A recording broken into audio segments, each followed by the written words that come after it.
வாழ்த்துரை வழங்க நமது கல்லூரியினுடைய மூத்த பேராசிரியர், பாசத்திற்கும் பெருமதிப்பிற்கும் உரிய மௌலவி அல் ஹாஃபில் MK சையத் அப்துல் காதிர் அன்வாரி ஹஸ்ரத் அவர்களை என்போடு கேட்டுக்கொள்கிறேன்.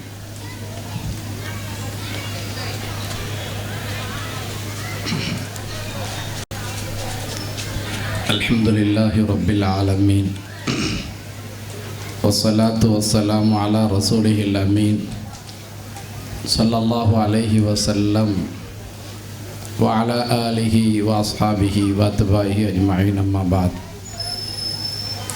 قال الله تعالى في القرآن الكريم والفرقان المجيد: أعوذ بالله من الشيطان الرجيم. بسم الله الرحمن الرحيم.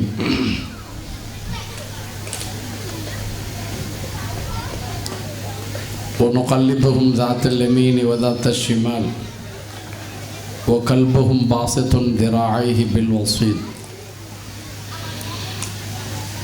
அல்லாஹ்வுடைய மகத்தான பேரருளால்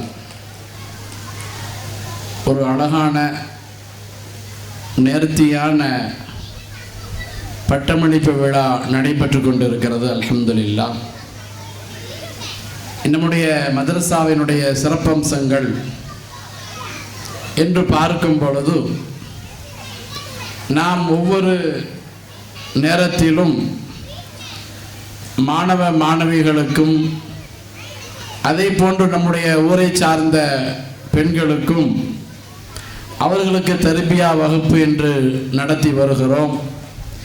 இது போன்ற கல்வியினை கொடுத்து வருகிறோம். அல்ஹம்துலில்லாஹ்.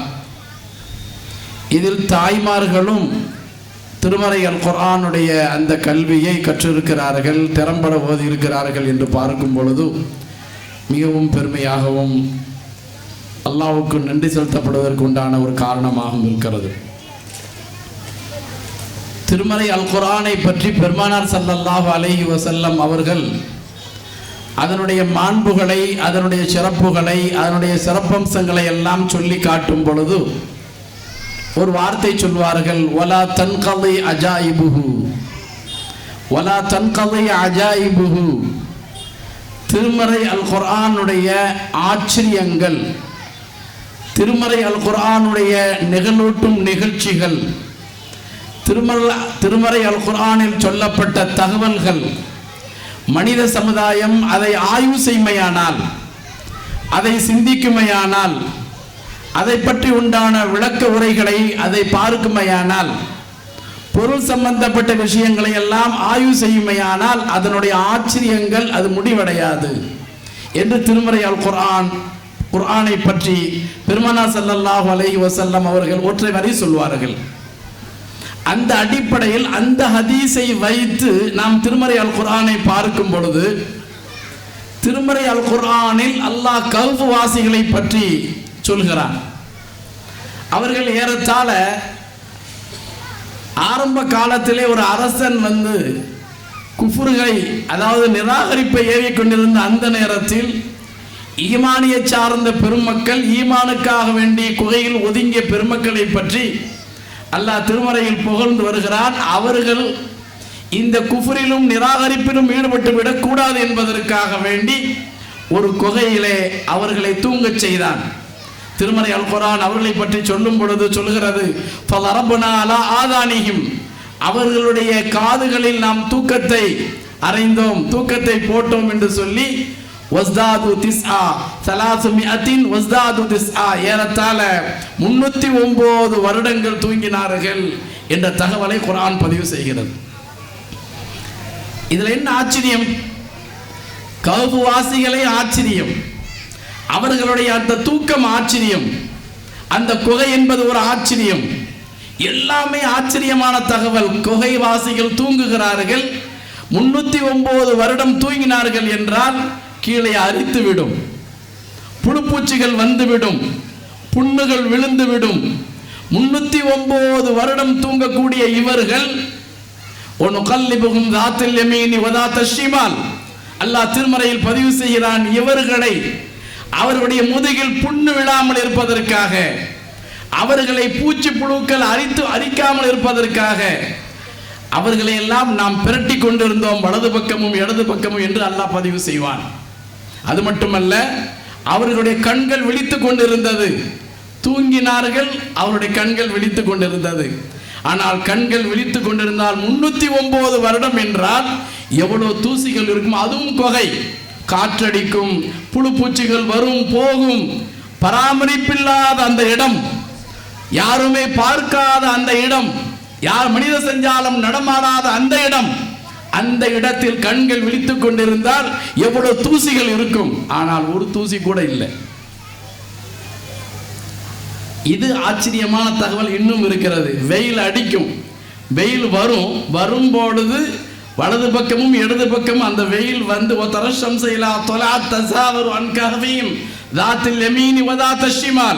வலது பக்கமும் இடது பக்கமும் வெயில் வரும், அவர்கள் மேல் படாது அப்படியே சென்றுவிடும், ஒதுங்கியே சென்றுவிடும்.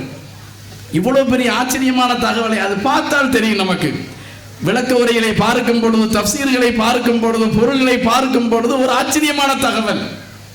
இன்னொரு ஆச்சரியமான தகவல் என்னன்னு சொன்னா, ஜெர்மன் நாட்டை சார்ந்த ஒரு உயிரியல் ஆசிரியர், ஒரு உயிரியல் விஞ்ஞானி அவர்கள் இந்த கவுஃபுனுடைய விஷயத்தை ஆய்வு செய்கிறார்.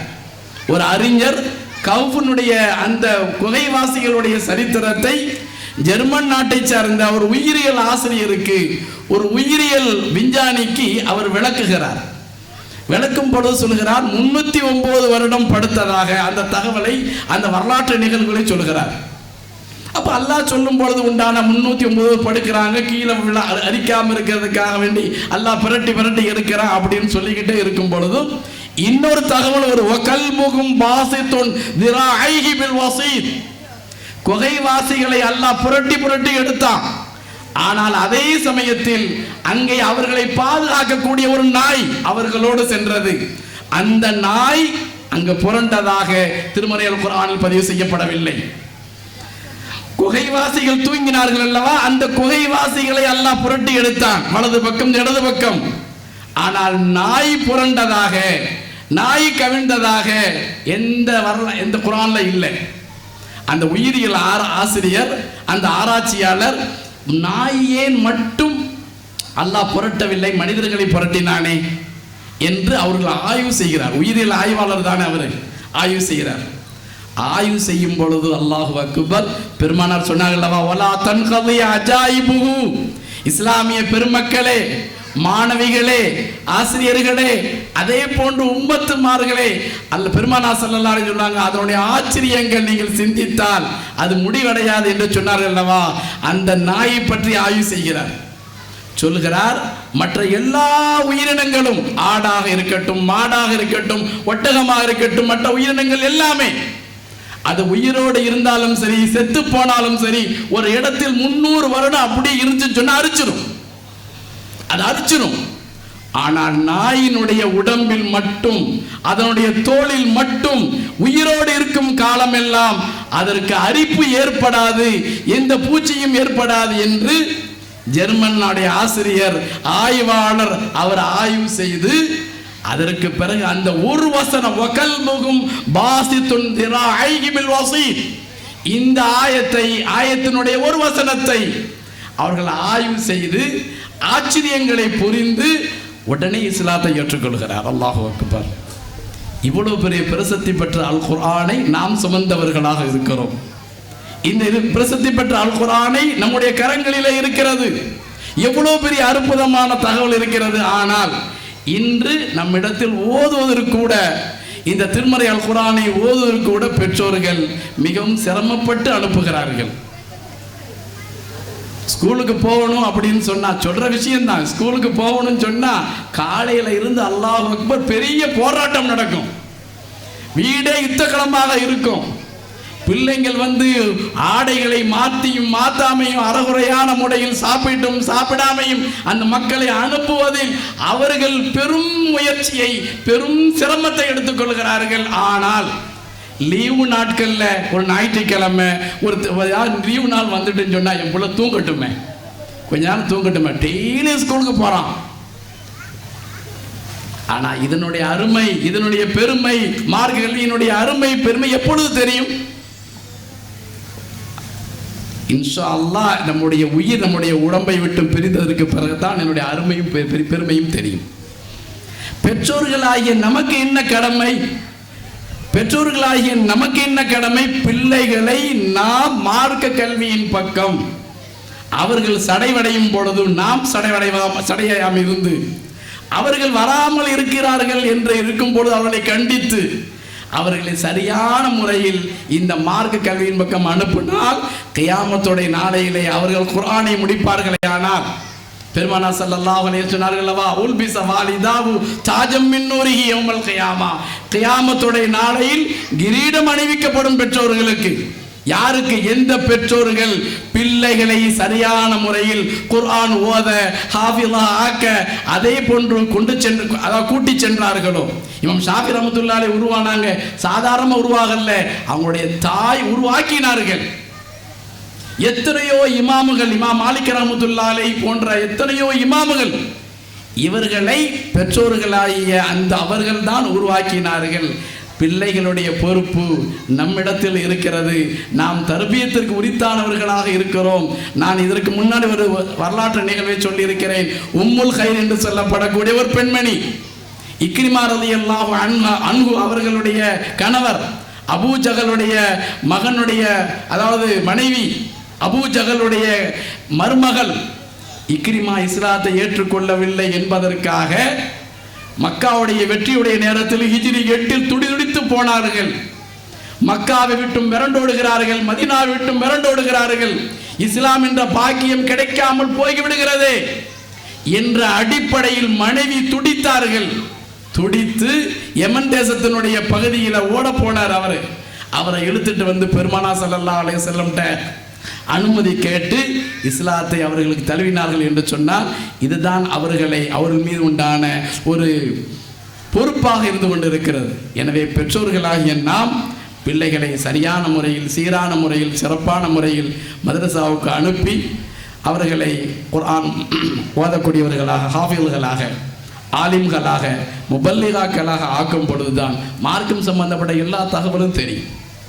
தொழுகணும், எப்படி தொழுகணும் தெரியும். அல்லாஹ்னா யாரு, ரசூல்னா யாரு. அன்னைக்கு ஒரு நிகழ்ச்சி வச்சுக்கோம், பழைய மாணவிகளுடைய நிகழ்ச்சியை வச்சோம். அப்போ அவங்க என்ன சொன்னாங்கன்னு சொன்னால், மாணவிகள் வந்த மாணவிகள், நாங்கள் முபல்லிகா சேர்வதற்கு முன்னால், ஆலிமா வகுப்பு வருவதற்கு முன்னால், நூருல் இஸ்லாமில் நுழைவதற்கு முன்னால் எங்களுக்கு ஒன்றுமே தெரியாது. அல்லாஹ்னா யாரு, ரசூல்னா யாரு, என்ன விஷயம், குர்ஆன்னா என்ன, எப்படி ஓதணும், ஒன்றுமே தெரியாது.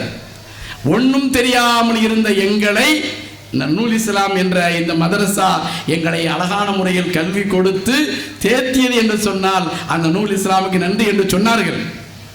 அப்போ நம்ம பிள்ளைகளை மதரசாவுக்கு அனுப்பும் பொழுதுதான் காலை மாலை அதே சமயத்தில் இது முபல்லிகானுடைய வகுப்பு, ஆலிம் வகுப்புக்கு அனுப்பும் பொழுதுதான் பிள்ளைகள் மார்க்கத்தை பற்றி உண்டான பற்று வரும். அதே சமயத்தில் மார்க்கத்துடைய சட்டங்கள் தெரியும். தொழுகணும், அதுக்குண்டான சட்டம் என்ன, நோம்பு நொறுக்கணும், அதற்குண்டான சட்டம் என்ன, அதே போல உம்ராக்கள் செய்யணும், ஹஜ்ஜி செய்யணும் ஆசைப்படுறோம், அதற்கு உண்டான சட்டம் என்ன. எத்தனையோ சட்டங்கள் நமக்கு தெரியாம இருக்கிறது. அதெல்லாம் எந்த இடத்திலும் சொல்லிக் கொடுக்கப்பட மாட்டாது. மதரசாவுக்கு வந்தால் மட்டும்தான் சொல்லிக் கொடுக்கப்படும். அதே போல நாம குர்ஆன் ஓதுறோம். குர்ஆன் ஓதும் பொழுது எத்தனை இடங்கள்ல எப்படி உச்சரிக்கணுமோ அப்படி உச்சரிக்கிறது இல்லை. காலா என்ற இடத்துல காலன்னு ஓதுறோம், ஷீன் உள்ள இடத்துல சீன் வச்சு ஓதுறோம், அதே சமயத்தில் சீன் உள்ள இடத்துல ஷீன் வச்சு ஓதுறோம். இப்படியாக மாற்றி மாற்றி ஃபே உள்ள இடத்துல பேன் ஓதுறோம். அப்போ இதெல்லாம் நமக்கு தெரியாமலேயே இருக்குது. எப்போ தெரியணும்? அல்லாஹ் திருமறை அல் குர்ஆனில் பதிவு செய்கிறான், ஒமா ஹலக்துல் ஜின்ன வல் இன்ஸ இல்லா லியஅபுதுன். உங்களை படைத்த நோக்கம் உலகத்திலே நீங்கள் வீடு கட்டி வாழ வேண்டும் என்று இருந்தாலும் கூட அதற்கு மட்டும் அனுப்பவில்லை. வியாபாரம் செய்வது, உலகத்தில் வாழ்வது, சொகுசாக இருப்பது, உலகத்தினுடைய முழு வாழ்க்கை வாழ வேண்டும், அதற்கு மட்டும் அனுப்பவில்லை. உங்களை அனுப்பிய நோக்கம் இல்லா லியஅபுதுன், வணங்குவதற்காக, அல்லாஹ்வை அறிந்து புரிந்து தெரிந்து வணங்குவதற்காக வேண்டி உங்களை அனுப்பியிருக்கிறேன் என்று திருமறை அல் குர்ஆனில் அல்லாஹ் பதிவு செய்வான். வணங்க வேண்டும் என்று சொன்னால் நமக்கு எல்லாமே வேணும். நம்முடைய வயிறு இருக்கிறது, அது பசிக்கும், அதற்காக உணவு தேவை, உணவுக்கு உழைப்பு தேவை, உழைப்பும் உணவு வந்துவிட்டால் வீடு தேவை, வீடு வாசல் இருந்து விட்டால் மனைவி தேவை, மனைவி மக்கள் இருப்பார்களே, மனைவி இருப்பார்களே ஆனால் வீடு இருப்பார்கள், அதற்கு பிள்ளைகள் தேவை, நமக்கு சந்தோஷப்படுத்துவதற்காக வேண்டி மகிழ்ச்சியான இந்த உலகத்தில் அழகான முறையில் வாழ்க்கையை அல்லாஹ் அமைத்து கொடுத்திருக்கிறான். அதனுடைய நன்றியாகவாகும் நாம் கண்டிப்பான முறையில் இந்த மார்க்க கல்வியை கற்றுக்கொள்ள வேண்டும். யாருக்கு சரியான முறையில் குர்ஆன் ஓத தெரியலையோ, மதரசா இருக்குது, கண்டிப்பான முறையில் நீங்கள் அந்த மதரசாவில் திருத்தமான முறையில் மகரஜோடு நல்ல உச்சரிப்போடு ஓத தெரிஞ்சுக்கணும். நம்ம பிள்ளைகள் படித்து கொண்டு இருப்பார்கள், படித்து கொண்டு இருக்கும் பொழுது முபல்லிகாவுக்கு அனுப்பலாம், படித்து கொண்டு இருப்பார்கள் ஆலிமாவுக்கு அனுப்பலாம். வீட்டில் சும்மாவே இருக்கிறோம், நம்ம ஆலிமா வகுப்பு படிக்கலாம். படித்தா நிறைய சட்டங்கள், மார்க்க விஷயங்கள், தகவல்கள் நமக்கு தெரியும். அல்லாஹ் எல்லா விதமான பாக்கியங்களை நமக்கும் நம்முடைய பெற்றோர்களுக்கும் நம்முடைய சந்ததிகளுக்கும் நம்முடைய சகோதர சகோதரிக்கும் அல்லாஹ் தருவானாக. இந்த மார்க்க கல்வியை நம்முடைய சந்ததிகளுக்கு பரிபூர்ணமான முறையில் அல்லாஹ் கொடுத்து அல்லாஹுக்கும் ரசூலுக்கும் பிடித்தமானவர்களாக வாழக்கூடிய பெரும் பாக்கியத்தை அல்லாஹ் தருவானாக என்ற ஒரு பிரார்த்தனையோடு வார்த்தைகளை நிறைவு செய்கின்றேன். வாஹிர் தவானா அல்ஹம்துலில்லாஹ்.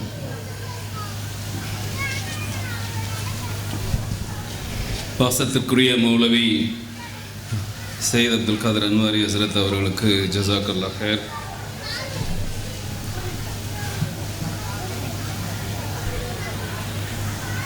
இந்த கல்லூரி ஆரம்பிக்கப்பட்டு என்ன நோக்கத்திற்காக செயல்பட்டு வருகின்றது, இங்கு வந்திருக்கக்கூடிய